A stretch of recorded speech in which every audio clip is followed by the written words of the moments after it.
Dr. Maya Hargrove was not a famous scientist. She didn't like interviews or being on TV. She didn't even like working in big teams. She preferred her small, quiet office in Germany at the European Space Agency, ESA, where she worked alone.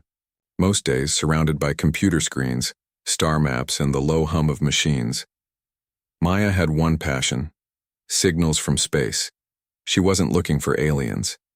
She didn't believe in green men or flying saucers. What she looked for were strange patterns, unusual radio waves, energy pulses, and things that couldn't be explained by stars, black holes, or cosmic dust. Most nights, her job was boring. She scanned data from giant telescopes looking for anything odd. Most of the time it was just noise, solar flares, satellites, even human-made radio traffic bouncing off the atmosphere. But on one chilly evening in October 2029, something changed. Maya sat at her desk with a hot mug of coffee, watching wave patterns scroll across her monitor. Then she saw something unusual. A set of short, sharp pulses. Beep, beep, beep, beep, beep, beep, beep. It repeated every few minutes. At first, she thought it was just another glitch. It had happened before. But this pattern was different. It wasn't random. It was structured. She recorded it, cleaned up the noise, and ran it through a decoding program. Her fingers trembled slightly. The beeps weren't just sounds. They were numbers. And those numbers translated into simple binary code. When she converted the binary into letters, her heart skipped a beat. The message said, "Do not approach." Maya leaned back in her chair. Her mind raced. Who or what would send a message like that? Brushing it off, the next morning Maya sent her report to her supervisor, Dr. Eric Landman. He was kind but practical. He read her email and frowned. "It's probably a natural pulsar mimicking a signal," he said over a video call. "It happens. We've seen stranger coincidences. But Eric, it repeats exactly. No star does that." "Maya," he replied gently, "you've been chasing ghosts for a long time. Maybe take the weekend off." She didn't argue, but she didn't stop working either. That night, she returned to her computer and pulled up more data. To her surprise, the signal was getting stronger. It was still repeating the same warning: "Do not approach." But there was something new, an extra piece of code. It looked like a map, not of Earth, but of space, a warning from afar. The coordinates. In the message pointed to a location in deep space, near a planet called Gliese 581c, about 20 light-years away. Astronomers had studied Gliese 581c before. It was a rocky planet, not too hot, not too cold. Some believed it could support life. Now Maya believed it too, but not the kind of life people wanted to meet. She wrote a second report, and this time sent it to a private group, the Deep Signal Working Group, a team of elite scientists who tracked potential alien signals in secret. She labeled the file, "Intelligent Signal, High Urgency." To her surprise, they replied within hours. A secret meeting. 2 days later, Maya flew to Geneva to attend a closed-door meeting. Inside a quiet room beneath the ESA headquarters, she sat with a group of serious-looking scientists and government agents. They played the signal on speakers. Beep, beep, beep, beep, beep, beep, beep. Then came the decoded message again: "Do not approach." The room was silent. Could it be a threat? Someone asked. Maya stood and pointed to the screen. "It's not just a warning. It's a boundary, a line in space. And if we cross it, something bad might happen." An American military official asked, "Could it be a trap?" "We don't know," Maya answered. "But we've never seen a signal so precise. This isn't natural. Someone, or something, is out there, and they don't want us near Gliese 581c. The leak, despite the secrecy, rumors spread. A journalist in London received an anonymous tip. ESA received a signal from space. It said, "Do not approach." The story went viral online. Most people laughed it off as science fiction, but a few took it seriously. Among them was a billionaire tech mogul named Darren Cross, who had just launched a private space company. He believed humanity should reach the stars no matter the risks. "We can't be afraid of the unknown," he tweeted. "The future is out there." Cross announced plans to send an unmanned probe to Gliese 581c within 2 years. Maya was horrified. She contacted Cross's team, warning them not to go. They ignored her. The second signal 1 week later, a second message arrived. Same format, same code, but now it included something else. Data patterns. Maya and her team analyzed it carefully. "It's not a message," her assistant whispered. "It's a behavior chart." They saw energy spikes that looked like motion, heat bursts, radiation, trails. When compared to Earth wildlife, the patterns matched those of predators, the kind that stalk, wait, and strike. "This isn't communication," Maya realized. "This is observation. They're watching us, and warning us not to act like prey." Decision time. The world was divided. Some scientists believed the signals were real and dangerous. Others thought it was a cosmic misunderstanding. Governments held emergency meetings. Satellites focused on the Gliese region. The United Nations debated placing a no-entry rule on deep space travel, but not everyone agreed. Ambition and curiosity are powerful forces. The chance to make first contact was too tempting. Despite Maya's protests, a coalition of countries and private companies announced a joint mission, Expedition Aegis. Their goal, Gliese 581c. The launch date was set for early 2031, Maya's Fearin. The months that followed, Maya worked nonstop. She tried to decode more of the signal, hoping to find proof that could stop the mission. She found fragments, images buried in the data. They looked like broken worlds, burned surfaces, craters too deep to be natural. She showed them to the council. "These aren't just messages, they're warnings. Someone's been here before and they were wiped out." But it was too late. The public was excited. The media called it the mission of the century. Billboards showed sleek spaceships with slogans, like "To the edge of the stars." No one wanted to hear about monsters in the dark. The countdown begins as the launch day approached. Maya felt a growing sense of dread. She dreamed of a vast, silent ship in space, its hull covered in scars, its eyes watching from the void. She tried one last time to stop the mission, speaking before the Global Space Council. "We are not alone," she said, "and we are not welcome." But her voice was drowned out by applause, by hope, by ambition. Expedition Aegis would go forward, and so the line was crossed. The spaceship Aegis finally reached orbit around Gliese 581c, the mysterious planet that had sent out the warning signal, "Do not approach." The planet looked calm from above. It was dark and cloudy, with a strange blue-gray glow covering most of its surface. From space it seemed quiet, maybe even beautiful. But the crew of the Aegis was not excited anymore. They had seen too much, and they had come too far to turn around. The signal had returned, stronger than ever. But now it wasn't just a warning. It was calling them, or testing them. The ship's systems were glitching more than usual. The navigation panel blinked randomly. Their oxygen monitors froze. Even the clocks on board were acting strange, ticking forward and backward like time itself was breaking. Something was wrong. Not with the ship, but with reality itself. Captain Yusef Kim gathered the crew in the central meeting room. "We're here," he said, "and we all know we shouldn't be. But we came to explore. That was our mission. We finish what we started. If there's something dangerous down there, we find it before it finds us." The room was quiet. No one clapped. No one smiled. The descent. They sent a small unmanned probe first. The probe dropped into the thick clouds and disappeared. For 20 minutes, it sent back blurry footage of rocky terrain, black mountains, and empty plains. The ground looked like charcoal, as if the whole planet had once been burned. Then, static. The feed cut out. The last thing it showed was a large structure. It wasn't natural. It looked like a tower or a machine made of smooth black stone with a glowing blue ring floating above it. The crew watched in silence. "It looks ancient," said Jenna, the communications officer, "and not human." There was no time left.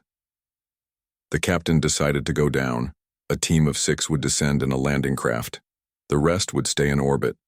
Maya, still on Earth, had lost contact with them days ago. But she had a feeling. They were already in danger. Landing on Glisa, 581C, the landing craft pushed through the planet's thick atmosphere like a blade through oil. Outside the windows, the clouds glowed faintly, like they were filled with static electricity. Finally, the crew touched down. The ground was hard and dry. The sky was purple-black with no sun in sight. Only a soft blue light came from the tower in the distance. The planet was quiet, too quiet. There were no winds, no sounds, no movement. Not even the hum of bugs or the rustle of leaves. It was a planet of silence. Yusef looked around and said, "Gear up. We go in fast. We come out faster."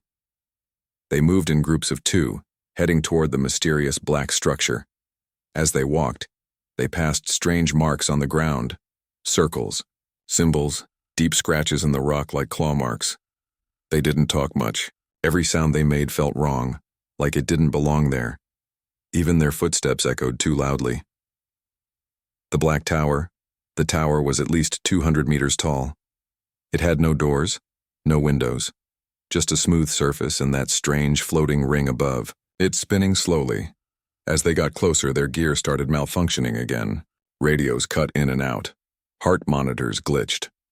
One crew member's helmet suddenly went dark for a full minute. When it came back on, he was shaking and refused to speak. Captain Yusef walked up to the tower and placed his hand on it. It was warm. Before he could say anything, the glowing ring above them flashed. A sharp electric hum filled the air. Then a voice, not heard through ears but inside their minds, echoed one word. Observed. The crew froze. What the hell was that? Whispered Jenna, looking around. Did everyone hear that? Everyone nodded. It wasn't just sound, said the science officer, Neil. It felt like something scanned us. Our minds. I think, said Yusef slowly. We've been marked. The vault. Beneath. Suddenly, a part of the ground near the tower cracked open. A wide ramp unfolded, leading underground. There was no debate. They had to see what was down there. As they entered the underground chamber, the air changed. It was colder, heavier. The walls were lined with glowing symbols that changed every few seconds. They looked like writing, but from no language on Earth. They followed the ramp until they entered a massive dark room, and there, floating in the center, was something no one expected, a giant stasis pod. Inside it was a creature, not moving, but alive. It was at least 12 feet tall with armored skin that shimmered between black and silver. Its head had no eyes, no nose, just a long, vertical slit that pulsed with blue light. They didn't need anyone to tell them what it was. A Voidborn, one of the galaxy's apex predators, frozen, sleeping. But still, terrifying. The Hall of Echoes behind the pod, the room opened into a long hallway. They walked forward carefully. Each side of the hall had holographic windows showing different planets, burned, cracked, broken. Every now and then, one of the planets looked eerily familiar. One window showed Earth. But not the Earth they knew. It was scorched, dark, silent. Underneath the image was a date, 2074. What is this? Whispered Jenna. A warning? A vision? No, said Neil. I think it's a record. This is what happens when someone doesn't listen to their warning. The crew began to understand. The Voidborn didn't just hunt. They observed, studied and judged, and if a species crossed their line, they erased them. Not for fun, not out of rage, but because to them we were the danger. One last message back on the surface, the landing crew tried to contact the Aegis in orbit. Nothing. The signal was gone. Worse, Their instruments showed that the Aegis itself had moved. The orbit had changed. It was drifting, uncontrolled. Had something happened up there? Jenna worked hard to fix the transmitter. Finally, a garbled voice came through. "This is Aegis, ship, damage, not alone. Repeat, not alone." Then silence. They had company, but not from Earth. Return to the surface. They rushed back up to the landing craft, but when they got there, they found claw marks on the hull, deep ones, metallic, not from any natural animal. Neil stepped back, panicking. "They're awake. One of them followed us." Then, without warning, the floating ring above the black tower shattered into pieces. The blue light faded, and the ground began to shake. From the vault below came a low, echoing growl. Something ancient had been disturbed.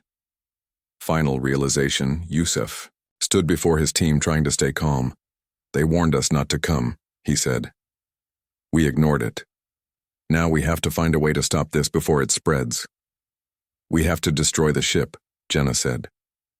Neil nodded. If the Voidborn get access to Earth through the Aegis, and it's over. Their mission had changed.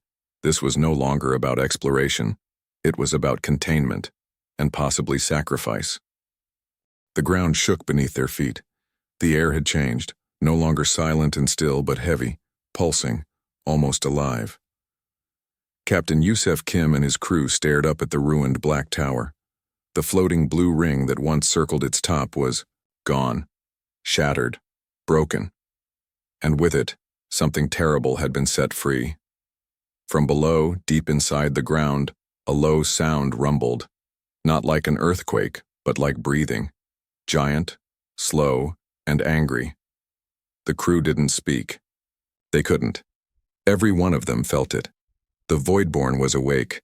The mission becomes survival. "We need to move," said Yusuf firmly. "Now." They ran back to the damaged landing craft. Claw marks were fresh on the hull. Whatever had scratched, it wasn't just alive. It was already watching them. Jenna tried to start the ship. It didn't respond. Lights flickered. The screen blinked. Then it showed a symbol none of them had seen before, like an eye, surrounded by jagged circles. "It wasn't from their ship's software, I think," Jenna whispered. "The Voidborn has taken control." Suddenly, Neil shouted, "Look!" From the horizon, something was approaching. Fast. A shadow. Tall. Too tall, with arms that stretched, unnaturally long. It didn't walk, it floated, and it was coming straight for them. Yusuf didn't waste time. Back to the tower, it might be the only place left to hide. Running from a nightmare, they sprinted back toward the black tower, hearts pounding. Every few seconds they looked back, and every time, the shadow was closer. Its shape was hard to describe. It looked wrong, like it didn't belong in this reality. Its edges shimmered, its limbs moved in slow, smooth motions, like it was swimming through time itself. No one spoke. No one screamed. There was no time. They made it to the entrance just as the ground split open behind them. The creature let out a sound, not a roar, not a growl, but something like a whisper made of thunder. Their ears bled. Their minds ached. They ran down into the vault again. The core chamber. They passed the sleeping pod where they had first seen the Voidborn. The pod was now empty. The blue glow was gone. In its place, dark smoke floated, alive and whispering. But this time, the crew noticed something else. Another room behind the vault. A hidden door was open now. Inside, the walls were covered in symbols. This wasn't just a tomb. It was a warning center. Neil scanned the walls. "It's showing planets," he said slowly. "Thousands of them, all destroyed. And I think Earth is next." He pointed to a glowing image. It showed Earth but wrapped in black threads like webs. Underneath, a countdown ticked. 6 hours. "What is that?" Jenna asked. "A timer," Neil said. "Until the Voidborn reaches Earth." A terrible truth, Yusuf walked up to a massive slab in the center of the room. It looked like a control panel. Ancient but still active, a new symbol appeared. This time the voice came again, inside their minds. Not loud but cold and clear. You were warned. You ignored. Now the sentence must be served. The crew stared at the symbol. It changed slowly, becoming clearer. Jenna gasped. It's showing us how they decide who lives and dies. They had always believed the Voidborn were predators, monsters, but the truth was worse. They were judges. They didn't attack for fun.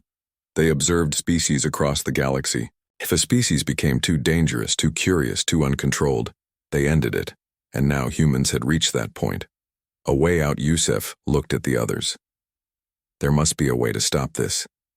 A way to show them we understand. Jenna began, working on the slab. Maybe if we send a signal, a message, something that tells them we know we crossed a line, and we're willing to stop. But how? Neil asked. They don't speak language like us. They speak through thought. Through feeling. Jenna paused. Then maybe we don't need words. She pulled out a small device from her bag. It was a neural reader used to monitor brain activity. I can use this to send a message. Not a voice, but emotions, memories. I can show them who we are. Won't that be dangerous? Yusuf asked. Jenna looked up. Everything we've done so far was dangerous, but if there's a chance to save Earth, I'll take it. The memory signal. Jenna sat near the slab, attached the neural reader to her temples and focused. She thought about Earth, its beauty, its oceans, its forests, its people laughing, crying, building, learning. She thought of Maya, the one scientist, who tried to warn everyone. She thought of how humans could change if given a chance. The symbols on the wall responded. They flickered, shifted, and then silence. The crew waited. 10 seconds. 30. A full minute. Then the entire chamber lit up, not just with light, but emotion, joy, curiosity, fear, regret, hope. They had reached the Voidborn. They had shown them their soul. The decision, a new image, appeared. The creature they had seen, the one chasing them, now stood still, high above the surface of the planet. Then it looked up, toward space. Toward Earth. Another timer appeared. It stopped, paused at 41 hours. Another voice echoed in their minds. Observed, considered, delayed. Yusuf whispered, "What does that mean?" Neil answered, "They're not attacking. Not yet." Jenna opened, her eyes. "They're giving us a chance. One chance. To undo the damage we've done. To prove we deserve to live." The final plan. They couldn't return to the Aegis. It was too far. And something had clearly taken it over. But the tower had one more secret. Behind the slab, a final chamber opened. Inside it was a long, thin ship. Unlike anything they had ever seen, smooth, silent, ancient, it had symbols on its side. Neil translated slowly. Return the message. Carry the warning. Share the cost. Yusuf understood. They want us to go back. Tell Earth the truth. Stop them from coming here again. Or next time. There won't be a warning. Jenna nodded. Then we do it. They entered the alien ship. It responded to their thoughts. It didn't need buttons or controls. It simply understood. Liftoff. As the alien ship rose from the black tower, the ground below began to close again. The tower faded into the mist. The shadows disappeared. And the Voidborn? Gone. But the message was clear. Humanity had been judged, not destroyed. Yet. Back on Earth, 10 days later, the alien ship appeared near Earth's orbit. The world was in shock. Every satellite picked it up. Every news channel screamed about the return of Aegis. But what returned wasn't what had left. Yusuf, Jenna, and Neil were the only survivors. They landed, weak, quiet, and tired. They were taken to the UN assembly, where the entire world was watching. And there, in front of leaders, scientists, and billions of people, they shared the truth. The universe is not empty, it is full, and it is watching. The world watched in silence. After everything that had happened, after the alien ship descended from the stars and landed on Earth, humanity stood at a crossroads. Yusuf, Jenna, and Neil were the last survivors of a mission that had gone horribly wrong. And now, they had to face the truth. They weren't just speaking for themselves, they were speaking for all of humanity. The United Nations Assembly Hall was filled with the world's leaders, military officials, scientists, and the media. Cameras flashed as they all waited for the survivors to speak. The air was thick with anticipation. What had they learned on that distant planet? What had happened to the crew of the Aegis? But more importantly, what was humanity's fate? The truth unfolds. Yusuf Kim stepped up to the podium. His uniform was torn, his face gaunt from days without sleep. Beside him, Jenna and Neil stood, silent, but firm. Their eyes were tired, but there was a spark in them, a sense of determination. The story you've heard from us, Yusuf began, his voice strong but heavy, isn't just a story about space. It's a warning about what happens when curiosity pushes us too far. He paused, letting the weight of his words settle. We thought we were just exploring. We thought we were looking for life. But what we found was something far more dangerous. Jenna stepped forward. Her voice was softer but no less serious. The Voidborn are not just predators. They are watchers. They've seen countless civilizations rise and fall across the stars. And they only step in when a species reaches the point where it becomes too dangerous. We weren't just explorers, we were candidates for judgment. There was a sharp intake of breath from the audience. A few leaders whispered among themselves. The idea of being judged by an alien race was something no one could have imagined, but here it was, staring them in the face. We did not know the rules, Jenna continued. We did not know that by crossing their line, we risked everything. But the Voidborn showed us mercy. For now. Neil nodded, his voice low but clear. They gave us a choice. We can prove that humanity can change, that we are capable of understanding our place in the universe. Or, they will come again. And, next time they will not give us another chance. The gravity of the situation, the room fell into a stunned silence. The leaders of the world sat frozen, grappling with what they had just heard. For the first time in human history, Earth was not the center of the universe. There were others out there, and they were watching. Yusuf gave them a moment to process the information, but then his face hardened. We have been given a countdown. The Voidborn have delayed their judgment for now, but it is not permanent. If we cannot prove that we understand the damage we've caused, if we cannot show them that we can change and respect the boundaries of others, they will destroy us. At that moment, Maya's image appeared on the large screen behind them. She was back on Earth communicating through the ship's systems. Maya, Yusuf said, his voice filled with relief. We've been trying to reach you, Maya said, her voice urgent. The Voidborn have already contacted me. They want a signal from Earth, a statement of intent. Intent? Jenna repeated, confused. What does that mean? It means they want to know if Earth will take responsibility for its actions, Maya explained. They want to know if humanity can make a decision, if you can prove that the mistakes of the past won't be repeated. Yusuf turned to the world leaders in the room. The decision is yours, he said. The Voidborn have given us an ultimatum. We can either demonstrate that humanity can act with caution and responsibility, or we will face extinction, the weight of leadership. The world leaders began to murmur among themselves. This wasn't just a scientific or military decision anymore. This was a moral decision, a choice between survival and annihilation. I can't believe we're even having this conversation, one of the delegates from the United States said, his voice filled with disbelief. Are we really going to let some alien race decide the future of humanity? But then another delegate, this time from China, stood up. We didn't make these rules. The Voidborn didn't come here to destroy us out of hatred. They came because we crossed a line. We need to take responsibility for our actions, Yusuf nodded solemnly. Exactly. The Voidborn aren't here to destroy us for no reason. They gave us a chance to prove ourselves.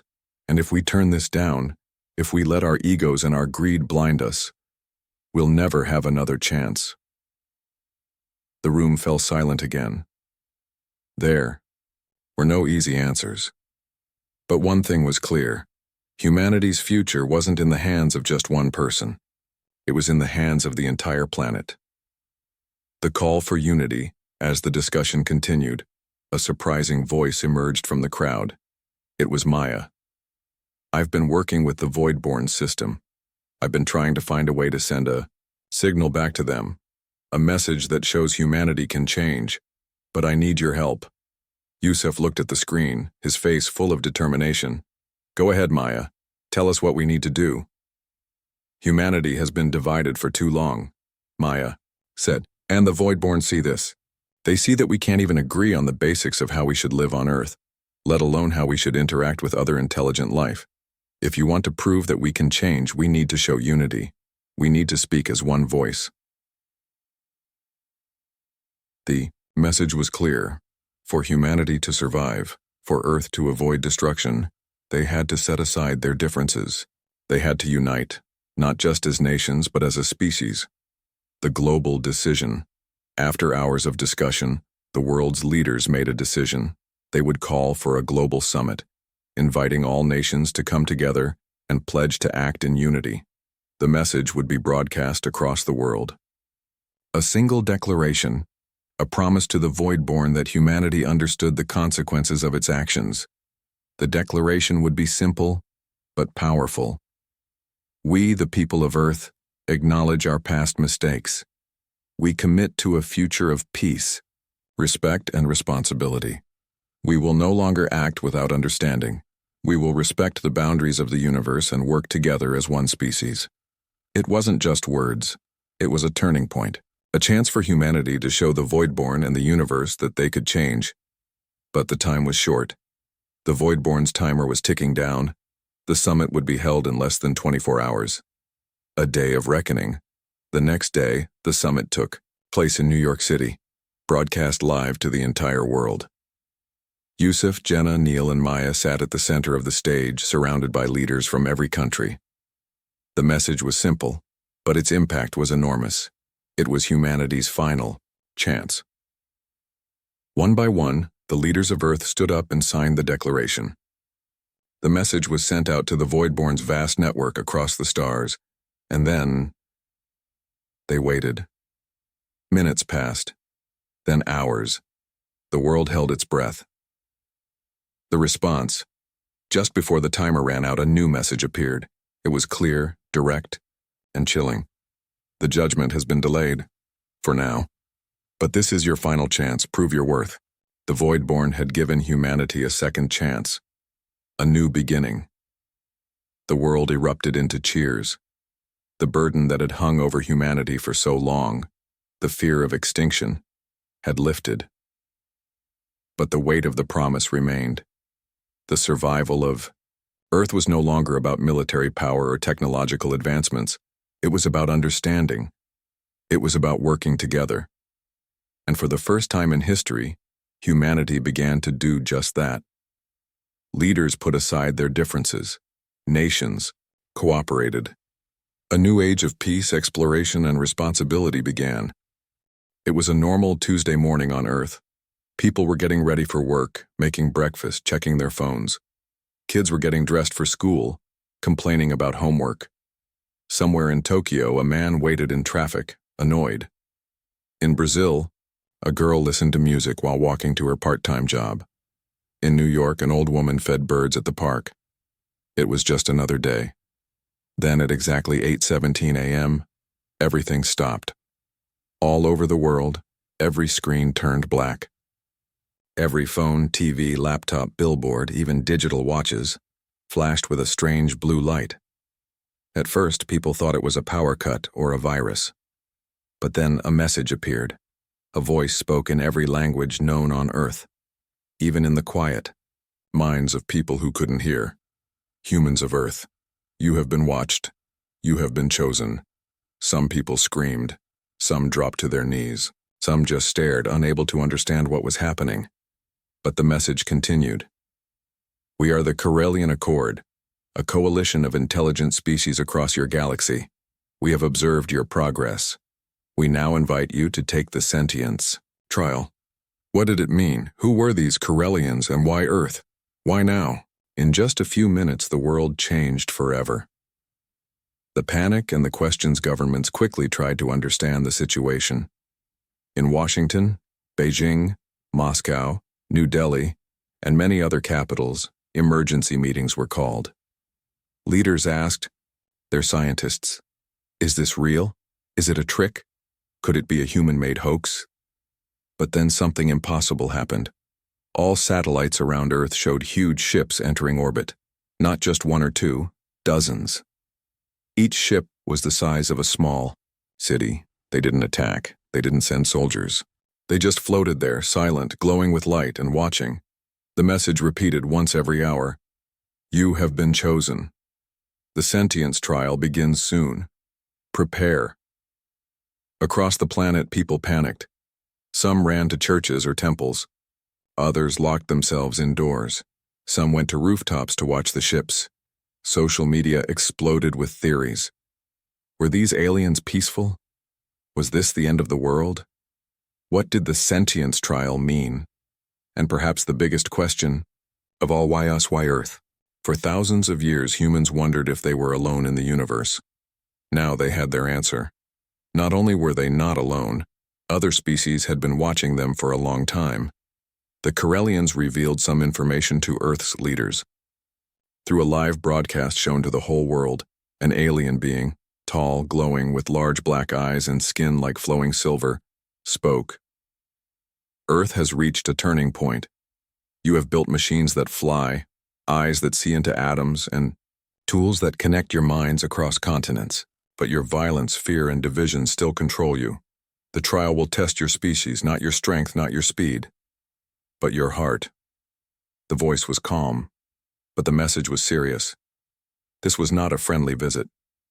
It was a test that could change everything. The world unites, Monk, sort of. For the first time in history, the United Nations actually felt united. Leaders from every country came together through video calls, summits, and special task forces. But this time, it wasn't just politicians. Scientists, philosophers, psychologists, and even artists were invited. The world knew that this trial wasn't going to be about military power or scientific gadgets. It was about what it means to be human. A special team was created called the Human Council.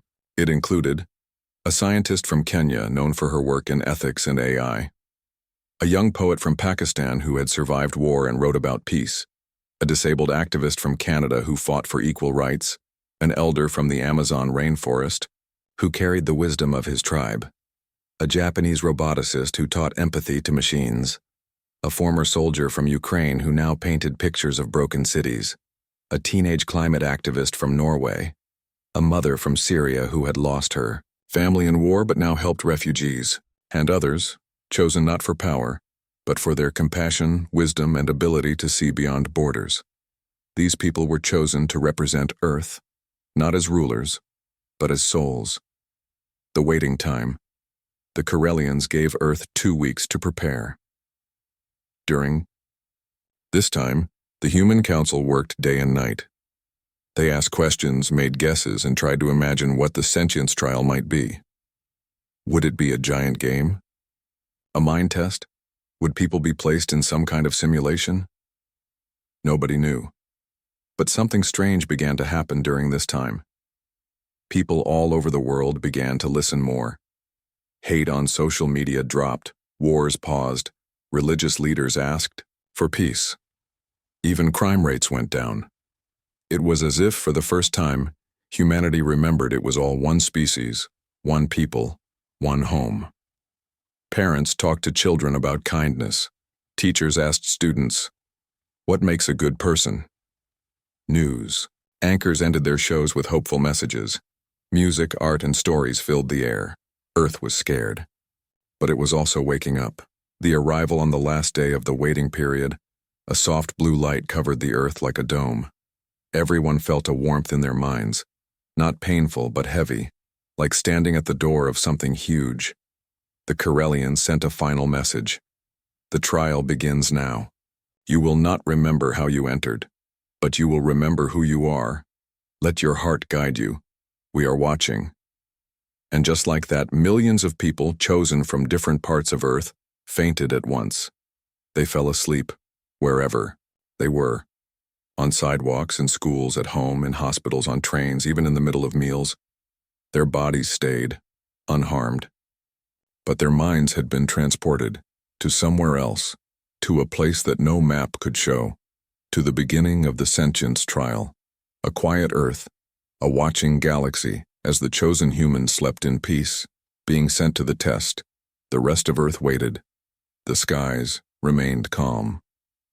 The alien ships still hovered, unmoving. But somewhere beyond those ships, thousands of other species across the galaxy tuned in.